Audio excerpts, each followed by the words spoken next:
আসসালামু আলাইকুম ওয়া রাহমাতুল্লাহি ওয়া বারাকাতুহু। প্রিয় ভাই বোন, আজকে আমরা এই কায়দা নাদিয়াতুল কোরআন এই কায়দাটির আজকে আমরা ৮ নম্বর ক্লাসটি করব ইনশাআল্লাহ। তো সকলেই পড়ায় মনোযোগ দিন। এখানে উপরে দেখেন কি লিখছে, দুই জবর, দুই জের, দুই পেশকে তানবিন বলে। যে হরফে তানবিন থাকে সেই হরফের উচ্চারণ তাড়াতাড়ি করতে হয়।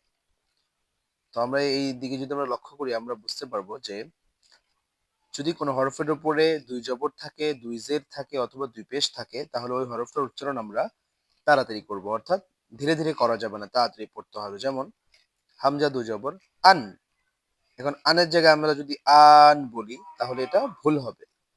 হামজা দুই জবর আন বা আলিফ দুই জবর বান, এভাবে পড়তে হবে। তো চলুন শুরু করি। বিসমিল্লাহির রহমানির রহিম।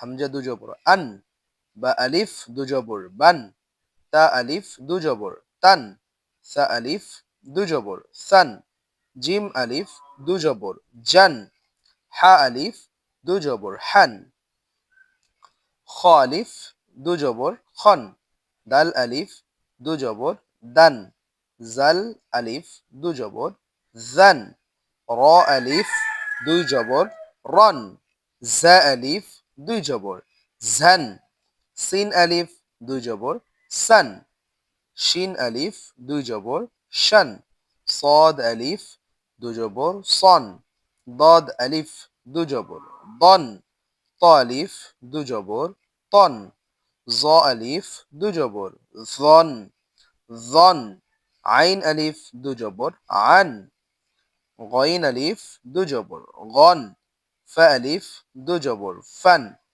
কফ আলিফ দু জবর কন, কাফ আলিফ দু জবর কান, লাম আলিফ দু জবর লান, মিম আলিফ দু জবর মান, নুন আলিফ দু জবর নান, ওয়াব আলিফ দু জবর ওয়ান, হা আলিফ দু জবর হান, হামজা আলিফ দু জবর আন, ইয়া আলিফ দু জবর ইয়ান।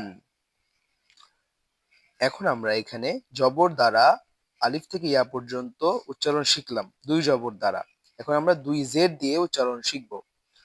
মনোযোগ দিয়ে বলি, হামজা দুই জের ইন, হামজা দুই জের ইন, বা দুই জের বিন, তা দুই জের তিন, সা দুই জের সিন, জিম দুই জের জিন, হা দুই জের হিন, খ দুই জের খিন, দাল দুই জের দিন, জাল দুই জের জিন, র দুই জের রিন, জা দুই জের জিন, সিন দুই জের সিন, শিন দুই জের শিন, সদ দুই জের সিন, দদ দুই জের দিন, ত দুই জের তিন, জ দুই জের জিন, আইন দুই জের ইন, গইন দুই জের গিন, ফা দুই জের ফিন, কফ দুই জের কিন, কাফ দুই জের কিন, লাম দুই জের লিন, মিম দুই জের মিন, নুন দুই জের নিন, ওয়াও দুই জের উইন, হা দুই জের হিন, হামজা দুই জের ইন, ইয়া দুই জের ইন, ইয়া দুই জের ইন। তো আজকে ৮ নম্বর পৃষ্ঠার মতো শেষ হলো। প্রিয় ভাই বোন, আমরা চেষ্টা করব যদি আমরা মনোযোগ দিয়ে শিখি। দেখেন আজকে আমরা ৮ পৃষ্ঠা পড়ে ফেলছি। তো খুবই সহজ। প্রতিদিন ৫ মিনিট করে যদি আপনারা সময় দেন তাহলে অবশ্যই আপনারা অল্প দিনের মধ্যেই ১ মাসের মধ্যে এই কায়দাটা শেষ করতে পারবেন এবং ১ মাসে আম পাড়া আর বাকি দিনে কোরআন শরীফও শেষ হয়ে যাবে ইনশাআল্লাহ। তো ঘরে বসে যদি আপনারা শিখতে চান অবশ্যই আমার চ্যানেলটি সাবস্ক্রাইব করবেন এবং আপনার প্রিয়জনদের কাছে আমার ভিডিওগুলো শেয়ার করবেন ইনশাআল্লাহ। আজকের মতো এখানে বিদায় নিচ্ছি।